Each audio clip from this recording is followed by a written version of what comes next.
വേലിയേറ്റത്തിന് പുറമെ മഴയും ശക്തി പ്രാപിച്ചതോടെ മടവീഴ്ച ഭീഷണിയിലാണ് കുട്ടനാട്ടിലെ നെൽകർഷകർ. വെളിയനാട് പാടശേഖരങ്ങളിലെ 2 പാടങ്ങൾ കഴിഞ്ഞ ദിവസങ്ങളിൽ മടവീണ് നശിച്ചിരുന്നു. വൃശ്ചിക വേലിയേറ്റത്തെ മുന്നിൽ കണ്ട് തണ്ണീർമുക്കം ബണ്ടിന്റെ ഷട്ടറുകൾ ക്രമീകരിക്കുന്നതിൽ അധികൃതർ വരുത്തുന്ന വീഴ്ചയാണ് നിലവിലെ ആശങ്കകൾക്ക് കാരണമെന്ന് കർഷകർ പറയും. രാത്രിയും പകലുമില്ലാതെ വേലിയേറ്റം ശക്തമായതോടെ പുഞ്ചകൃഷിക്ക് തയ്യാറായ പാടശേഖരങ്ങൾ വ്യാപക മടവീഴ്ച ഭീഷണിയിലാണ്. വേലിയേറ്റത്തിൽ സാധാരണ നിലയിൽ നിന്ന് 1.5 അടിയിലേറെ വെള്ളം ഉയരാൻ തുടങ്ങിയതോടെയാണ് പാടശേഖരങ്ങളിൽ മട വീഴാൻ തുടങ്ങിയത്.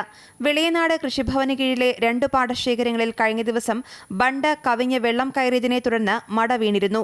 ഇതോടെ വരും ദിവസങ്ങളിൽ മടവീഴ്ച വ്യാപകമാകുമോ എന്ന ആശങ്കയിലാണ് കർഷകർ. ഇടയ്ക്കിടെയുള്ള ശക്തമായ മഴയും ജലനിരപ്പ് ഉയരുന്നതിന് കാരണമാകുന്നുണ്ട്. ജില്ലാ ഭരണകൂടം ഇടപെട്ട് തണ്ണീർമുക്കം ബണ്ടിന്റെ ഷട്ടറുകൾ അടിയന്തരമായി ക്രമീകരിച്ചാൽ മടവീഴ്ചയെ മറികടക്കാനാകുമെന്നാണ് കർഷകർ പറയുന്നത്. കാരണം വേലിയേറ്റം ഉണ്ടാകുന്ന സമയത്ത് ആ തളിച്ച ഇങ്ങോട്ട് ഉണ്ടാകാത്ത നിലയിൽ നമ്മുടെ തണ്ണീർമുക്കം ബണ്ടും തോട്ടപ്പള്ളി ഷട്ടറും അത് റെഗുലേറ്റ് ചെയ്തുകൊണ്ട് ഈ വേലിയേറ്റത്തെ നിയന്ത്രിക്കുന്നതിനുള്ള സംവിധാനം ഉണ്ടായിരുന്നെങ്കിൽ വലിയ അപകടമുണ്ടാകും. ഇപ്പം വേലിയേറ്റം ആരംഭിച്ചിട്ടുള്ളൂ. വൃശ്ചിക വേലിയേറ്റത്തിന് തുടക്കം കുറിച്ചപ്പോൾ തന്നെ വെളിയനാട് പഞ്ചായത്തിലെ 2 പാടശേഖരങ്ങൾ വിതച്ചിട്ട് 2 പാടശേഖരങ്ങളാണ് കഴിഞ്ഞ ദിവസം മടവീണ് പോയിരിക്കുന്നത്. വിതച്ചിട്ടിരിക്കുന്ന പാടശേഖരത്തും അതുപോലെ തന്നെ വിളവെടുക്കാൻ കിടക്കുന്ന പാടശേഖരങ്ങളുണ്ട്. ഇവിടെ എല്ലാം തന്നെ ഒരു വൻ ഭീഷണിയാണ് യഥാർത്ഥത്തിൽ ഉണ്ടായിരിക്കുന്നത്.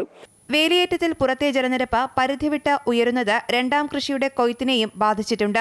വിളവെത്തിയ പാടശേഖരങ്ങളിലേക്ക് ഉറവ വെള്ളം ശക്തമായി ഒഴുകിയെത്തുന്നത് നെല്ല് നനയുന്നതിനും കൊയ്ത്ത് തടസ്സപ്പെടാനും കാരണമാകുന്നുണ്ട്.